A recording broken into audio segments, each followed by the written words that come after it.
Very simple. Young people, let me say this to you. We are gathered here from all over Nigeria. We are seated, everybody by the side. We will listen, everybody, to the same speakers as you're listening to me right now. You will listen to everybody. But it is not everybody that the words will be effective in their lives. It is going to be effective for the person who listens and decides that the prophecies on his head will not go in vain. This is University of Nigeria, Nsukka. Several years ago, I came to this school as a student.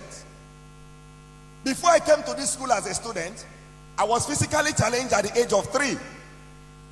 And between the ages of 3 and 10, I was a beggar in my village. Everybody knew me. I was crawling on the floor for 7 good years. I will hang something on my neck.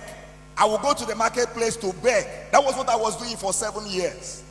And for these 7 years, all my age mates were already in school. I was despised. I was nobody.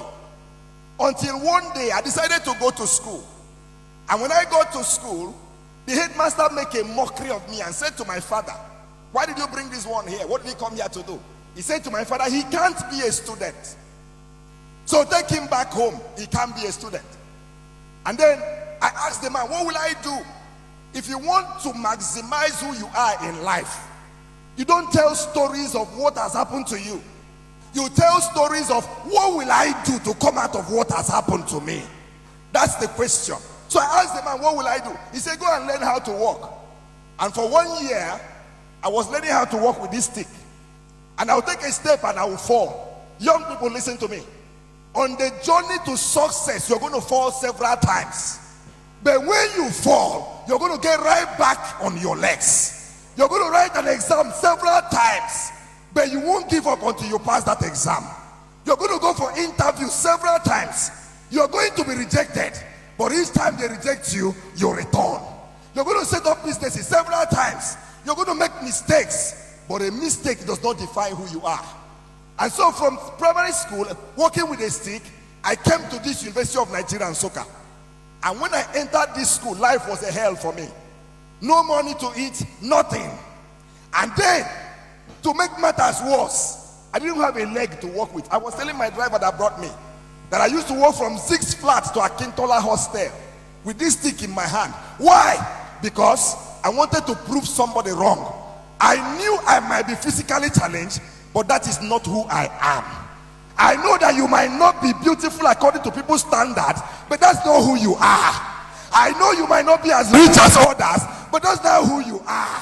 I know that you might not come from the greatest of families. Young person, that's not who you are. So I came in here, and then I had a terrible experience after I lost my dad. A lecturer, I went to ask him a question in the class, and this man said to me, "Bring the question to the class. I want everybody to gain from this question." So I came to the class, and he said to me, "Come and stand in front of the class at the mass communication department at the Faculty of Arts here." So I stood in front of the class, and this man looked at me and said, "You asked me a question." I said, "They said, let me ask you questions too." He said to me, "When you were entering the university, where did you pass?" I said, "Sir, I passed through the university gate." He said, "When you were passing, who did you see?" I was wondering, what was the need? I said, "Sir, I saw the transporters, the Okada people." Said, "Yes." "Who else?" "I saw the security people." "Yes." "Who else?" "I saw those hawking." He said to me, "Think very well. Who else did you see?" I said, "Sir, I saw those who were begging." He said, "Describe them for me." So I described them to him. I said, "Some of them are blind, some of them are physically challenged." This lecturer pointed me in my face and said to me, "That's where people like you stay, at the gate." He said to me, "Pack your things, go to the gate, sit at the gate and beg." He said to me, "You will never become anything. Your place is at the gate." He said to me, "Look around the class. Is there anybody with a stick in their hand?" He said, "Pack." Listen to me, child of God. Young people, listen. Life is not about the container, but the content. Life is not about the container. It's not about how tall you are. It's not about who you think you are. What can you do? What is inside of you? What prophecy are you carrying? What dream are you carrying? Can I share to you? I left this school with a first class. Listen to me, young people. I left this school with a CGPA of 4.86. Listen to me, young people. Today as I stand here, I have a PhD. I am a lecturer and I teach in 2 different schools. I have cars that I drive on my own. I have family, I have a wife and children. Listen, child of God.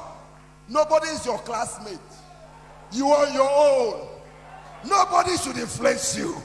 Hey, young person, listen to me. You are not in competition with anybody. By the special grace of God, I have traveled around the world. The last time I got to UK, I got to London Heathrow Airport with the same stick in my hand. That's something for which they mocked you. That's the same thing God will lay hand on and elevate you.